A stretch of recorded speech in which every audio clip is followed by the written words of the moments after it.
You're listening to Bigfoot Club Podcast, cryptid sports entertainers for life.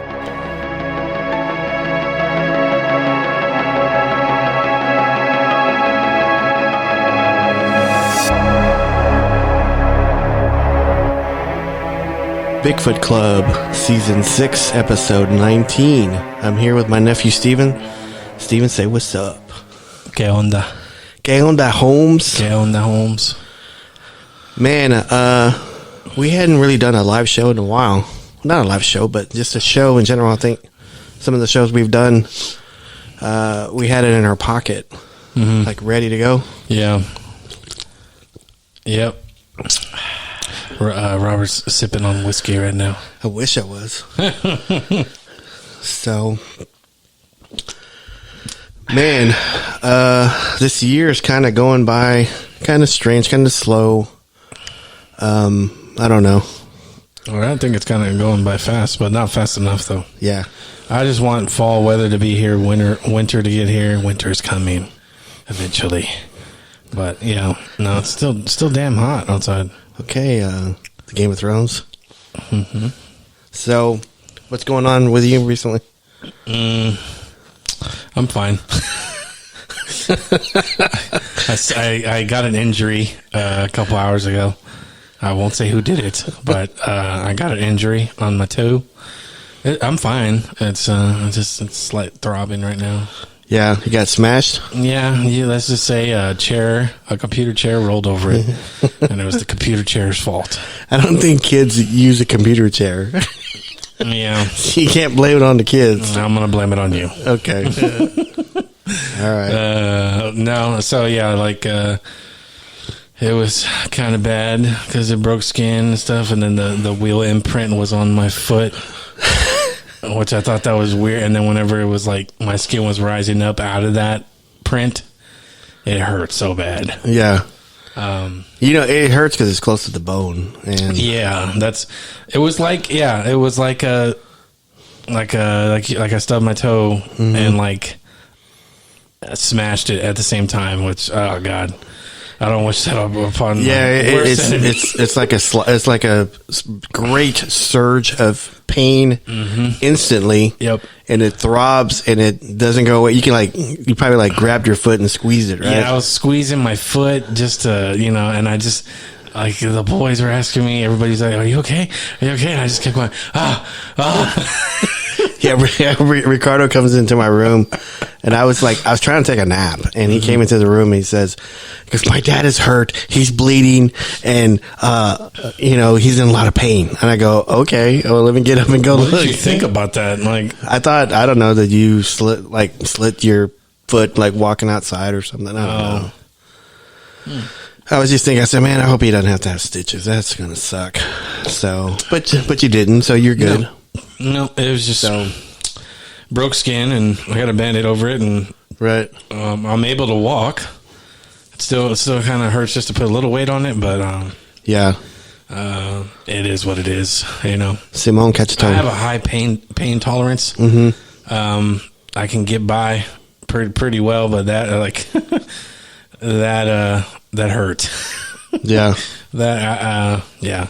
And then I was like, man, I should have had my shoes on, but I just got out of the shower. So, yeah, I can't really do the what ifs. But anyway. Yeah, I don't like to be barefooted. That's just, because my condition and some of my skin and my feet are still kind of numb. So I don't like it.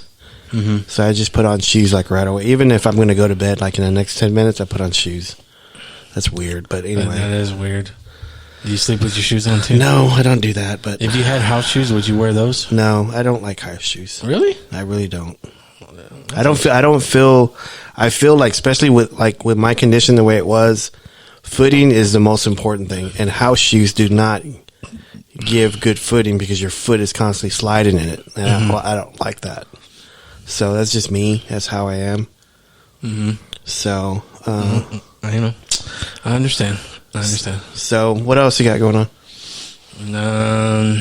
Yeah, nothing much really. Just already had the birthday party, and that was we cool. didn't even talk about that birthday party. I had a birthday party. It was a surprise birthday party, but I already knew. Yeah. happening. So I pretended I didn't know. I was We like, gotta do it not at the house again. We gotta do it somewhere else. Because that's a lot of work. that was a lot. Surprisingly, that was a lot of people. And the house was hot. Mm-hmm. Man, Yeah, I it was. love having people here, but that's just way too many people, and the house took a while to get cool again. It was just I don't know. Maybe I'm just being grouchy right now. I don't know, but and the good thing is too is that we got new windows on our house, so it should help with the cooling. and new This doors. this room is like notoriously super hot, and right now it's tolerable. Right? Is it tolerable to you? So it actually feels decent. It doesn't feel. I'm saying it now. I'm pretty sure in the next hour, it's gonna. I don't know, but it feels. You can definitely tell a difference here, and I plan on getting blackout curtains to put on every window because I really, especially the second living room over there, like I would like since the sun is always like hitting that side, it feels hot. It hits that side on the evening side. So when you're off work and you're watching TV and you're watching Monday Night Raw and stuff like that. So no, we don't watch that. We don't do that. We don't do no Monday Night Raw or Thursday night. You don't do Monday Night Raw. Oh yeah, sorry, we don't do Monday Night Raw. So anyway, what's up with you, man? I haven't really talked about this new job I got, and it's a good job. I really, really like it.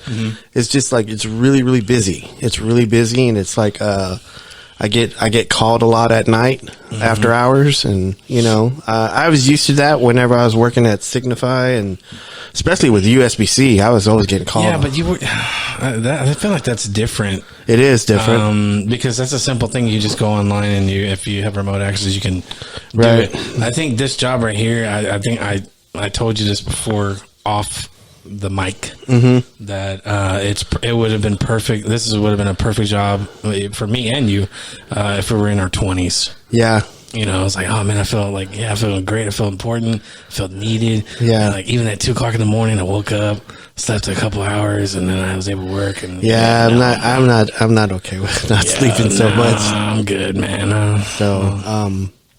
But anyway, I like my weekends off, and I think you like your weekends off. And to me, it's not a hard job. It's just, it's easy. To me, it's easy. I really like it. It's just a lot to do, and it's a constant, and it just kind of, you finish one task and you get 6 more, and then you finish those 6 tasks and you get 20 more. It's a lot, but again, it's shoveling sand. It's part of the business, it's part of the business. And I rather, I like it. I just, I like it not to be called so much. But anyway, that's just me. Do you get discounts? I was about to ask you that on certain. I don't know. Gas stations. I haven't asked that question. I need to. I don't want to say the gas station in particular. But. Yeah. I haven't asked, but I was talking to you before this show that we're gonna do something super different, and it may work and it may not. So I'm getting ready to post on the Bigfoot Club page the phone number, the hotline for the Bigfoot Club. So I'm going to see if we can get people to call in and ask us questions and have them on the air. So we've never done this before.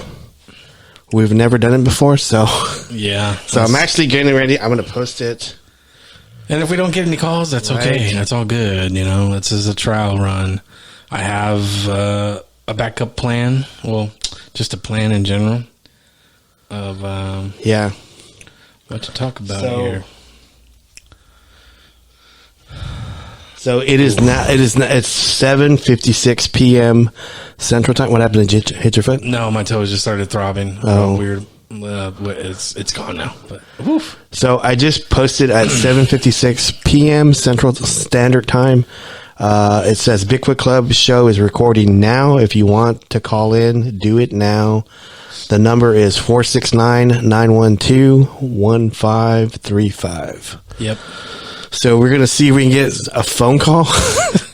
Yep. So what did you want to talk about tonight? Well, I since we were talking about, man, we can do this, and then maybe started looking at some horror stories. Horror Horror stories. 13 terrifying but true horror stories reported in the news. And I'm using this from Esquire.com. Okay. As the source. Do you want me to go ahead and get started? Yeah, on let's that? go ahead and get started on that. So we'll talk about it and stuff. The first story, I don't even know if you've heard of this. I've heard of this actually on TikTok. The Enfield Monster.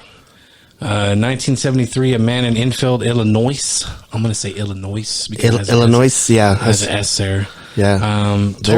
There is an S. I know. Okay. That's how I'm going to pronounce it. Yeah. So, Okay. Illinois told reporters that he saw a weird little creature lurking in his yard. Per the Mount Vernon Register News, resident Henry McDaniel stated it had 3 legs on it, a short body, 2 little short arms, and 2 pink eyes as big as flashlights. 3 legs? Mm-hmm. Sounds like a chupacabra. Something. The police later found scratches on the door screen and footprints that look like dogs, but it has 6 toes. That's weird. McDaniel stated if they do find it, they will find more than one, and they won't be from this planet. I can tell you that. Why would he say that automatically? I don't know. And here's the kicker. To this day, no explanation has never been found. Wow. Unsolved mysteries. Put the theme on. Yeah. Yeah.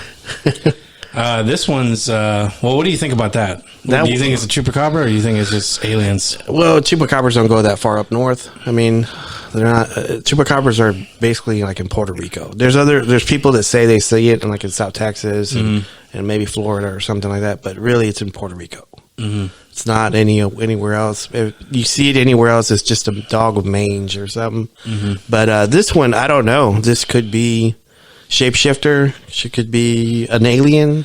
So yeah, here's the thing. Like, why would he say there's not just one? There's many. It's like he's encountered. Like he's not telling the whole story. Yeah, like he saw multiple. Or this is one of many accounts that he's had, and this is the only one that he's sharing. Yeah. And were they threatening? Were they aggressive? Yeah. None of that is showed on this article. What was like the date on it? Did they have a date? It just said 1973. Okay, that was a while back. Yeah. Yep. And this guy is probably already dead. Probably. The next story was literally called the Suicide Hotel. Okay. In Colombia, the Hotel del Salto has more stories of one of the most haunted places on Earth, more than it does actual tenants. That's funny. Turned into a museum, the hotel was designed by architect Carlos Arturo Tapias back in 1923, overlooking the Tequendama Falls. The views were said to be spectacular, but guests kept getting a little too close to the falls, literally. Translated to Hotel of the Leap, the Hotel del Salto is full of stories of people leaping to their deaths. According to local legends, the indigenous Muisca tribe escaped from Spanish colonizers by leaping off the cliffs some centuries before. Muisca? That's the name of the indigenous group? Muisca, sorry. Muisca? The eyes before the S. Okay. Muisca tribe. You know, it makes a lot of sense that is where a lot of people see their end, because there's so it didn't say how big these waterfalls are, but if this have that much water movement, there's got to be some kind of energy, some kind of kinetic energy, some kind of. So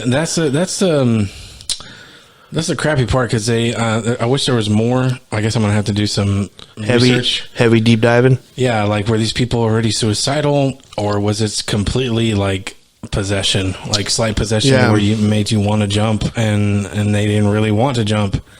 I mean, it could be like you was saying, from the indigenous people. There's so much, tragedy and almost like a imprint of sorrow, because we've seen a lot of like ghost hunters and stuff like that, where they feel, and we've heard a lot of stories too, where you get a feeling when you're at a really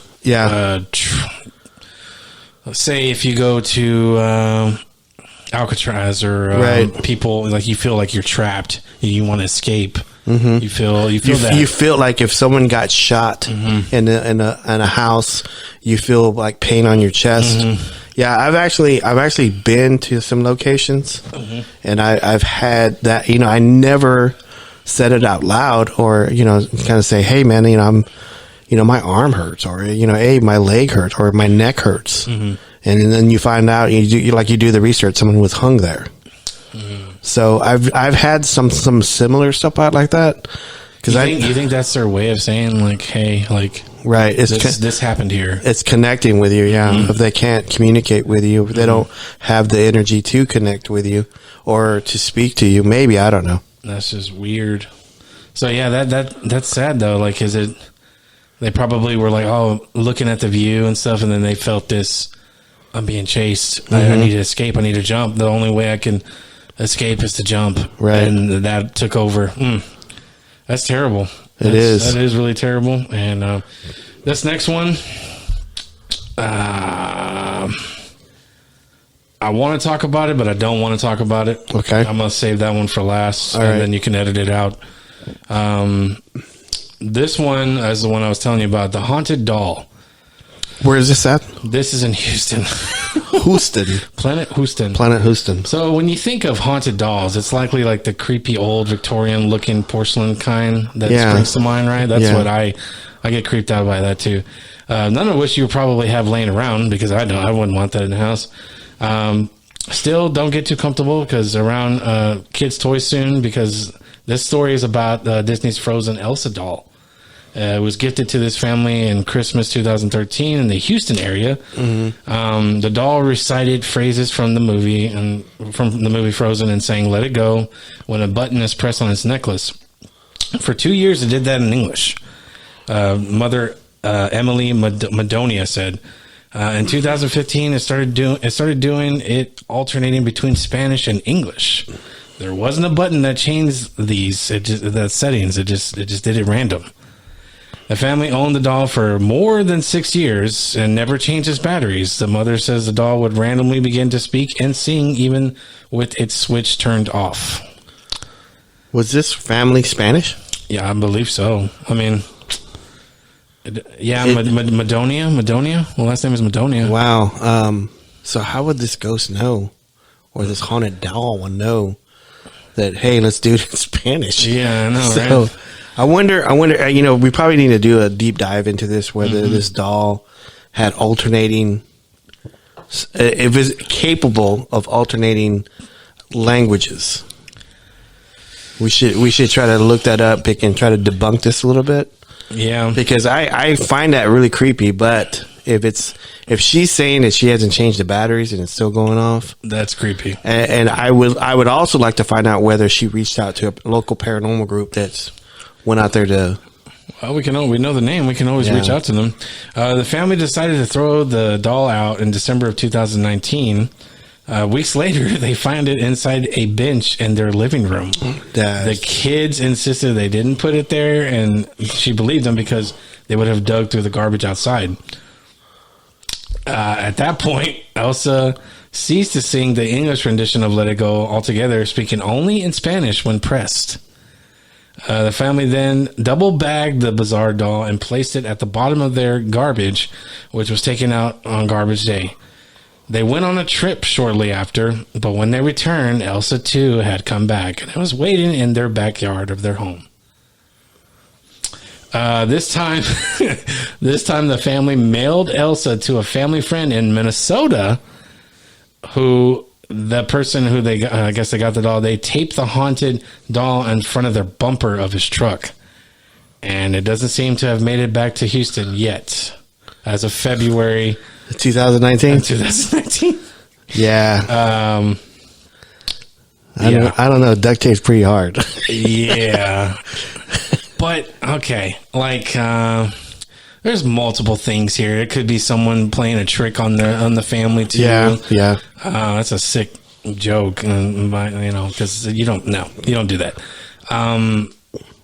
It did it twice. It came back twice. Yeah, I would like to think if hopefully they documented some of this stuff and, because people can just watch movies or I call it TV saturation, where they get an idea from a show or a movie and kind of just talk about it and stuff like that. I don't know. There's not enough information.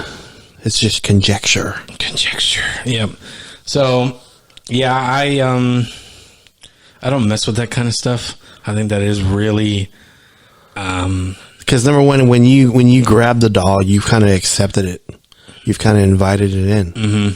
So, and basically, I feel like if you press the button too, that's kind of like accepting it too. It's like, it's weird. It's like a trap. Yeah. This next one's pretty scary too. It's called A Deadly Exorcism. Okay. The name just gives it away, right? Yeah. In August 2016 in North London, a 26-year-old Kennedy Ife, I-F-E, began acting strange and aggressive following a pain in his throat. He reportedly bit his father, threatened to cut off his own penis, and complained of a python or a snake inside of him before his family restrained him to a bed with cable ties and excessive force. The family then set about attempting to cure Kennedy through restraint and prayer over the next 3 days. His brother Colin told the police, "It's clear that this thing was in him, what we believed was a demon, because it was not natural. It was clearly trying to kill him," he said. "We tried to restrain him for himself, and it was clear if we didn't restrain him, he could have tried to harm people in our family." Yeah. Kennedy had been bound to his bed for 3 days without medical attention when his brother called emergency services explaining that Kennedy was complaining of dehydration. He appeared to have developed breathing issues and pronounced dead at 10:17 a.m. Oh, man. Yeah. When the police were at the house, Colin allegedly carried out an attempted resurrection by chanting and praying to his brother. All 7 Kennedy's members were accused of manslaughter, false imprisonment, and causing or allowing the death of a vulnerable adult. Yeah, I think when you do that, when you restrain someone and you don't call authorities or medical attention, yeah, that's going to happen. The problem with this one I kind of see is that I don't, we always talk real seriously about medical, like mental illness. Yep. We don't know if this guy had mental illness and just thought he was possessed. That's true. Or he could have had mental illness and then a demon might have, latched onto him. Latched onto that, yeah. So, there's so much... There's so many like red flags on this one. Mm-hmm. Like what they should have done. They should have gone to the church. They should have gone to medical. They handled it poorly. Yeah, they should have committed him. They should have called the cops, and the cops could have committed him. If that didn't work, then they would reach out to the church. The church doesn't help. To restrain him. I get it. They're big in their faith, and there's nothing wrong with that. I'm not denouncing that. I'm just saying. Sometimes you got to reach out for help, man. Yeah, a post-mortem examination revealed over 60 wounds, including a possible bite of Kennedy Ives' body, and his father, Kenneth, along with 4 of his brothers, sustained injuries as well. Kenneth told jurors he ordered his sons to take shift and use overwhelming force, but denied that an association with cults or cults' secret societies played any part in the death. After a 4-day jury deliberation, all 7 families were cleared of charges on March 14, 2019. Golly. Yeah. They got to live with that now, though. Yeah. That's a tough one. He's probably going to haunt them now. I wonder if there's an update on that. Because, like, England, man, that ground, those grounds are so old. Yeah. Like, I imagine every part of England, there's probably lots of parts of it, just super haunted all the time. Yeah, it makes me wonder, like, because I've never heard of that. Like, I've heard of like, read like possessions and stuff like that. I've never heard or seen that where they said a snake or a python is in me. Yeah. That is creepy. Like, that is creepy. How do you know you have a snake and python? Like, why would you say python? Right.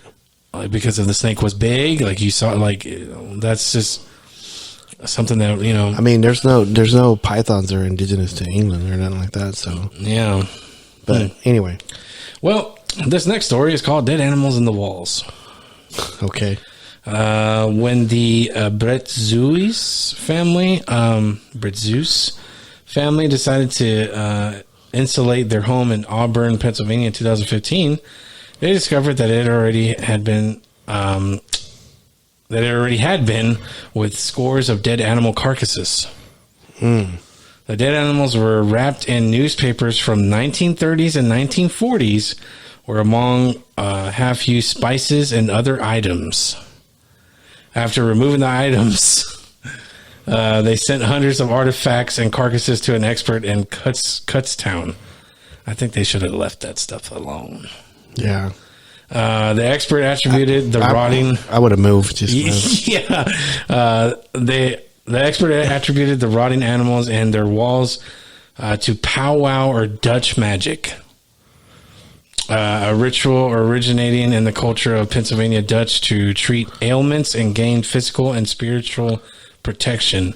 The Pennsylvania Dutch were a group of German-speaking settlers in Pennsylvania, 1600s to 1700s, and are often of Lutheran, Mennonite, and Amish faiths. There, I believe, I could be wrong. I think Mother Leeds that had the 13th baby that eventually became the Jersey Devil. I believe she was Dutch too. She was Dutch too, Dutch German. Yeah. So, anyway. Yeah, many of the spells deal with the care of livestock, finding water, or the treatment of minor ailments, reflecting the conditions and concerns of early American settlers. But powwow also has within a tradition of darker spells and even such as things as conjuring demons. I wonder if it was all over the house. Yeah, that's... Or just like one wall. I don't know. One notable ritual in their tradition is the hex to create loyalty in a dog. To attach a dog to a person, provided nothing else was used before to affect it. Try to draw some of your blood and let the dog eat it along with his food, and he will stay with you. The mold found in the rotting carcasses in the Bretzeus home has caused illness among the family members. They say that the odor hasn't gone away. Wow, it's it must be like a super old house. Wow, especially it said there was like newspapers wrapped in the 1930s and 1940s. Right. So it definitely has to be a little bit older than that, maybe. And then I wonder if that house was like, passed down through the same generation. So that's just weird. The next story is called Florida Devil Worshipping. Well, we're just getting better and better with this. I know, right? Friends noticed that Danielle Harkins, a 35-year-old school teacher near St. Petersburg, Florida, started acting strangely in June of 2012, developing an interest in demonic rituals. Soon after, she was arrested for abuse of 7 of her former students, as the Tampa Bay Times reported. Danielle Harkins told the kids they needed to rid their bodies of demons as the group gathered before dusk Saturday around a small fire near the St. Petersburg Pier. They should cut their skin to let the evil spirits out, police said, she told the children. Then they needed to burn the wounds to ensure that the spirits would not return. When Harkins held a lighter to one teen's hand, wind blew the flame out, police said. That prompted her to douse his hand in perfume before setting it on fire. The boy suffered second-degree burns, police said. Another teen was cut on the neck with a broken bottle, police said. Harkins used a flame to heat a small key, which she then used to cauterize the wound. The police were notified because of a friend of the students who participated in the ritual raised alarms. However, none of the students themselves told their parents about the event or would comment following the arrest of Harkins for aggravated battery and child abuse. Investigators said they'd spoken to Harkins, but she didn't spell out what type of religion would require such drastic measures. She hasn't informed us exactly what she was trying to accomplish with this. She was a teacher? Yeah. Oh, man. Yeah. Who does a ritual out in front of a fire? Apparently her. This next one is called The Death of Lisa Lamb. Oh, yeah. This is the one in the LA hotel. Cecil Hotel. The Cecil Hotel. We know about this one. We actually did a show on this one. We did. And it is definitely weird. We saw you and I both saw the Netflix special. Yeah. And it was heartbreaking when they really broke it down of what happened. Mm-hmm. Yeah, it's just sad. We won't talk about it because we already did a whole episode on it. That one is heartbreaking, especially especially from a parent's perspective. Yeah. Man. I'm gonna skip this one too because this is a child exorcism. Yeah, let's not do that one. Yeah. Utah murder suicide. You know what? I'm not going to do that one either. You're going to edit that one out. The Phone Stalker. Hopefully this is not involving killing children. That's the reason why I skipped that last one. Or they used it for a movie. Yeah, right. In 2007, ABC News documented a series of cell phone calls to families with terrifyingly... Is that a word? Terrifyingly? I guess so. It's in that article. Terrifyingly specific death threats. The unidentified callers knew exactly what families were doing and what they were wearing.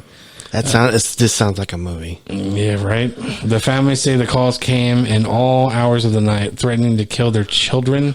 Jesus. Their pets and grandparents. Voicemails arrive playing recordings of their private conversations, including one with a local police detective. The caller knows, the family said, what they're wearing, what they're doing. And after months of investigating, the police seemed powerless to stop them. That's scary. They went on with the Ken-Call family for months, who reported a caller with a scratchy voice threatening to slit their throats. When the Firecrest Wash police tried to find the culprit, and the calls were traced back to the Kendall's own phones, even when they were turned off. This is a good hacker. It got worse. Oh, Jesus. The family and two other Firecrest families told ABC News that they believe that the callers were using their cell phones to spy on them. They say that the hackers know their every move, where they are, what they're doing, and what they're wearing. The callers have recorded private conversations, the families and police, including a meeting with a local detective. And that's the end of the story. It looks like they never caught this fucker. What year was this? This was in 2007. There's hackers back then, but I think it was a lot easier to do it back in the day than it is now. I think. I'm not saying that it's not that hard to still do it, but yeah, they didn't have like VPN or spyware, or not spyware, but malware. Well, no, they didn't have like protection stuff like they have now.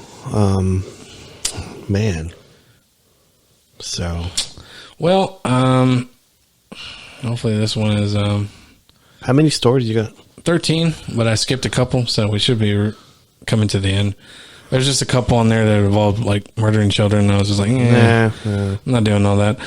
This one's called The Watcher. After moving into their $1.3 million dream home, a New Jersey family started receiving creepy death threats from someone who identifies themselves as The Watcher.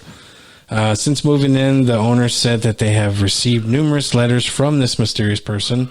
The Watcher claimed that the home has been the subject of my family for decades, and I've been put in charge of watching and waiting for its second coming.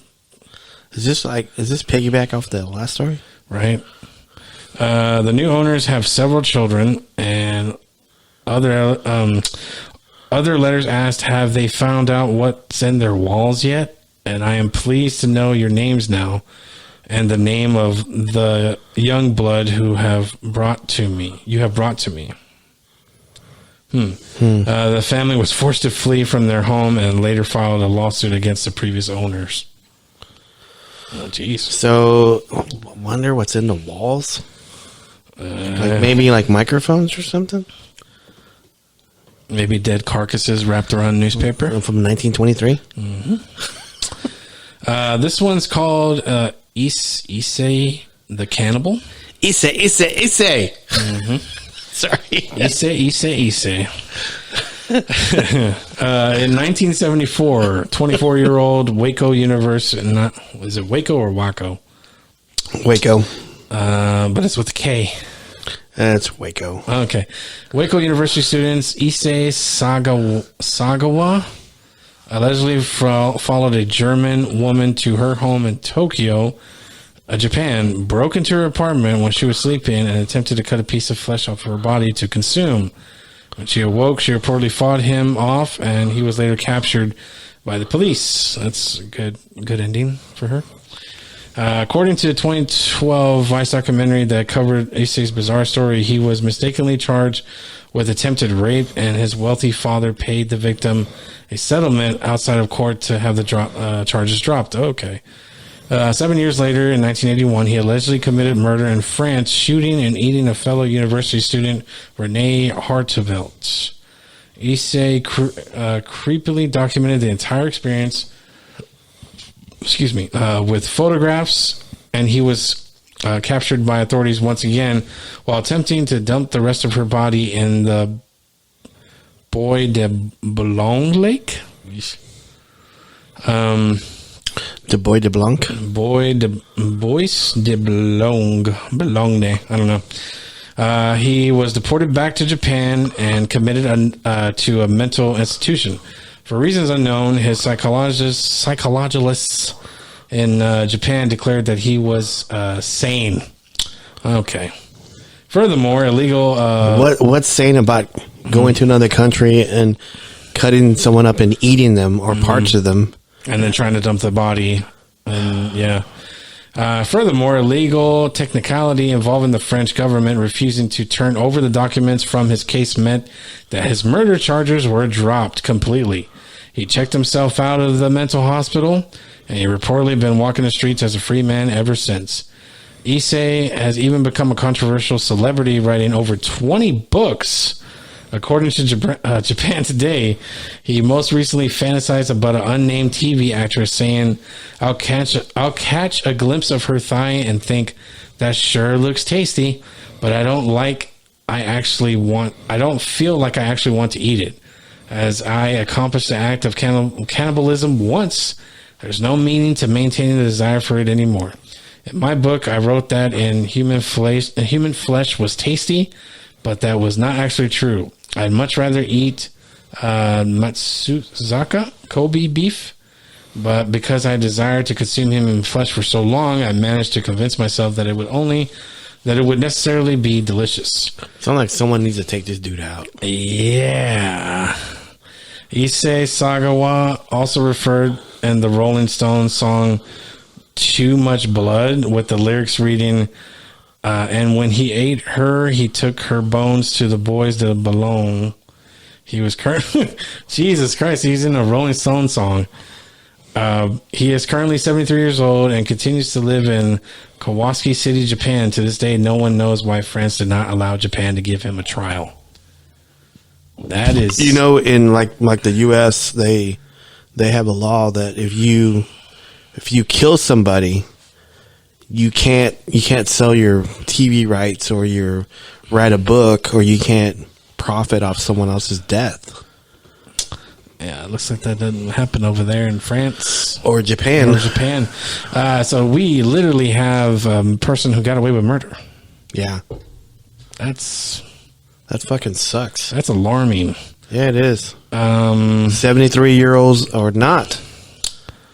Yep, that is alarming. If I was like the family in France, man, I'd go. Yeah, like, so what did the family of the victim, like, are they like, Jesus, that is, It's not right. But anyway, no, that's not right.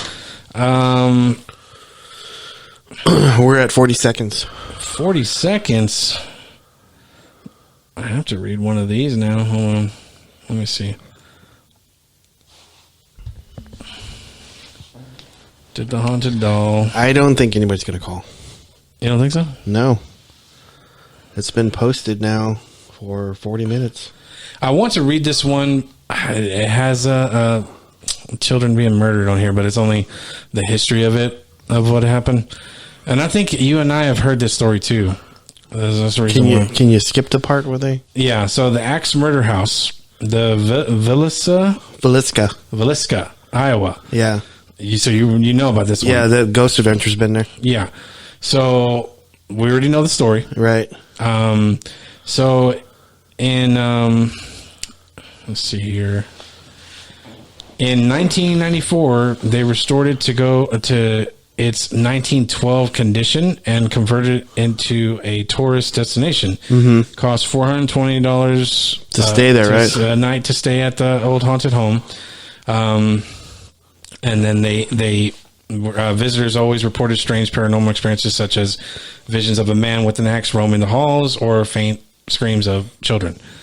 But in November of 2014, the haunting took a darker turn. Robert Stephen Larson Jr., 37 years old, of Rhinelander, Wisconsin, was a regular recreational paranormal visit with his friends, and it took a turn.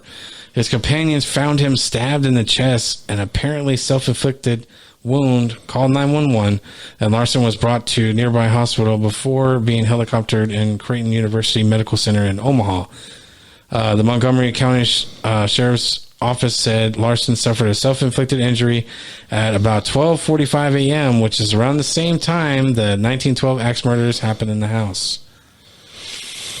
Larson recovered from his injuries, but has never spoken publicly about what occurred that day. For Martha Lynn, the owner of the home, incident was very upsetting. It's it's publicity, but it's not exactly the kind of publicity you desire to have. I don't want people thinking that they come to the Villisca Axe Murder House, something's going to happen that's going to make them do something like that. So, couple things here on that one. Mm-hmm. I think when the Ghost Adventures went there, I don't think they found anything or recorded anything. Mm-hmm. This guy, I don't know if he's got a page or a YouTube and he's trying to get some clicks. Mm-hmm. I don't know. I mean, to me, that's it sounds, self-inflicted.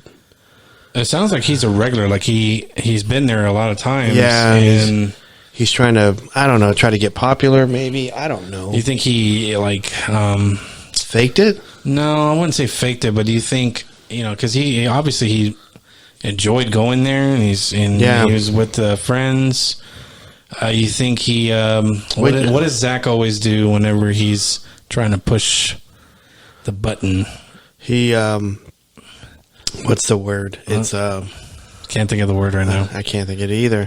Piss it off. That's what I'm getting at. But I mean, you think, he pissed it off. Provoke. Yes, thank you. Provoked it to where it. I don't. I've heard of this place. I don't hear much stories of it being, and they say it's haunted, but I don't. I haven't heard too many people say they go there and they experience things. Maybe they do, but it's not that, it's not that widespread. Mm-hmm. The only thing that I find really, very fascinating about the story is that they never found the guy who did this, or the person who did it. It could be a lady, whoever did this, because it was in such a rural area, and they didn't find these bodies till I think like a day later or something like that. And I only think of if this was the work of a serial killer that was just getting started, or because of the period piece, they probably killed a lot of people and they just never connected like the dots to this area, or this person maybe traveled around and just killed people, and it was a serial killer that was never caught, never never really got the notoriety on it. Yeah, that's the scary part. That's the scary part about it, but that's the thing too. Like the people that stayed there, they see a man with an axe. Yeah, like, are they just seeing that because they think it's a man, or they just see? Because these people were bludgeoned to death with a sharp item, right? From what I recall. Yeah. I could be wrong. Correct me if I'm wrong, people, if you want to comment on this one. So anyway. Yeah,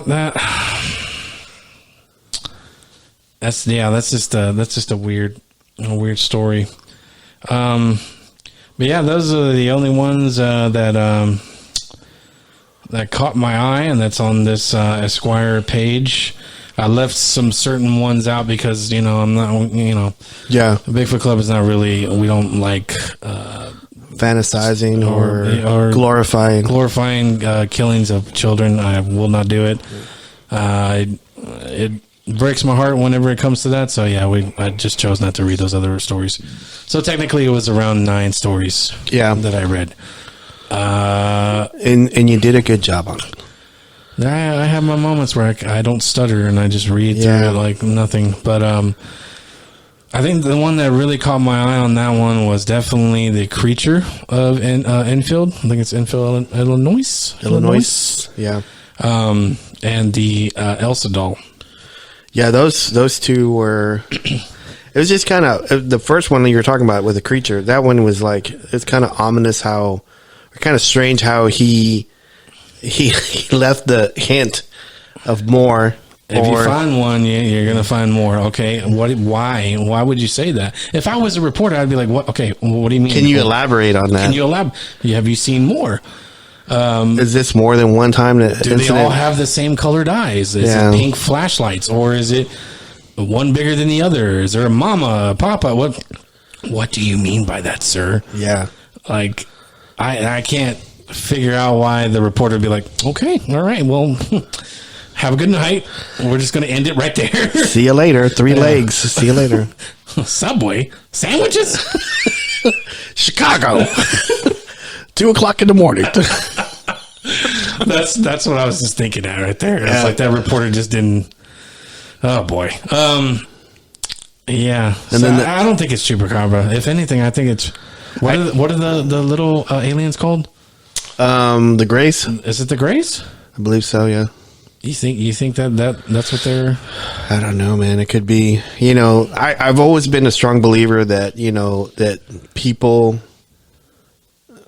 see what they want to see, and they perceive what they want to see, and say what they want to say. And stupid. So they kind of project what if they think about aliens or strange creatures, that's what they see. Especially people who get attached, or some evil entity that wants them to see this and make them weaker, or I don't know, man. It's a lot. 6 toes. Yeah. 3 legs. That clearly is not. That's someone talking about something that they clearly don't want to get debunked and say, well, maybe you saw a deer, or a deer with mange, or a dog with mange, or something. Something that looks strange. Because if you see a dog with mange or a deer with mange, that's gonna look strange. Because you're used to seeing fur or hair, and then you don't. You just see skin. And the animal's skinnier than they are whenever they don't have fur or hair. So when you see pink eyes, biggest flashlights, did you shine a flashlight at them? Did it zoom, like how the eyes shine? Is it pink? Is that why you thought it was pink? Because the reflection of animals' eyes are different and stuff. So the Elsa doll though. That one makes me want to investigate that one or get more information. Yeah, because you got to think, okay, why hasn't the doll returned? It's, first of all, it's taped, but does it have to do something with the bumpers if it's metal? Like, is it just bind to that now? Like, it can't, like, it doesn't have the power to remove itself to go all the way. It could be also that it's at a great distance. So, Yeah, that's true. I mean, if you just throw it away outside, there's that's a lot of energy to move that doll from the trash to the inside the house. Mm-hmm. That's a lot of energy. But from moving it from Minnesota, what was it, in Houston? Yeah, it was in Houston, and then it went all the way to a family member in Minnesota. So from go to Minnesota to Houston, that's a long way. Yeah. So if it did come back, though, that's fucking scary as shit. Yeah. At that point, you can't. Because I remember I think at my younger days, I said, why don't you just burn the doll? And then you were like, no. Yeah. That's bad. Like, don't do that, because whatever is attached to that doll will attach to you or whoever's there doing the burning. Yeah. I never realized that. We just watched Supernatural too much. Yeah. So, like, what if you attach the doll to a drone, right? And you have it set it to where it can ablaze a certain distance. You go, you take the doll all the way, and it flies, and then all of a sudden, it burns. And does it still attach itself to you, even though it's so far away? I don't know. This is like saying,